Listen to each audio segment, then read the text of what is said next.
hakkunde ɓingilam e jom kallam. Ɓiɗɗo welani mus bacco goto mo jogii bamma ko nannano mo e dewgal te o yiɗa yaadama yam ha wi joni jibinani mo saha Allah ne seedi ko ni bammayi joni ko min façon ñaagugol fof mi ñaage mamam o salimi joni an mbiya sa yehi mo jaɓani d'accord t'inquiète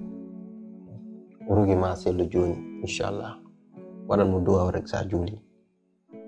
d'accord bamma noddima ya haalnoy nenama ya haalnoy ɗum mbimo nula makko yettima eteno mankani ɓurtani ya a nuli kaalo a jarama bandiraɓe on beltanama aɗa ñaagui Allah duwaw uddit ɓernde mami walluma aɗa yiɗi weltinde Allah hokkuma belam e dow dewgal aɗa yiɗi weltinde Allah holluma lawol ɓatto kerem walla lekki amour et harmonie aɗa yiɗi Allah weltina jinnaɓe ma aɗa yiɗi Allah weltina liggey ma aɗa yiɗi Allah ɓeyda arsugo ma ɓatto kerem walla lekki lumière et réussite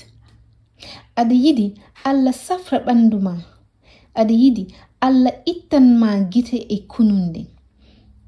ɓatto kerem walla lekki mauvaise langue aɗa ronki jodade liggey aɗa ronki jogade kalise juuɗe ma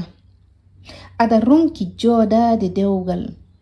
ɓatto kerem walla lekki la main du mal aɗa yiɗi toppitade sukaɓe ma ɓatto soin privé ko wawi wonde fof telfin numéro gondo lesso kalaneɗa hol soin ɗo joni ɓuri moƴƴude ma on calminama te on jarama no feewi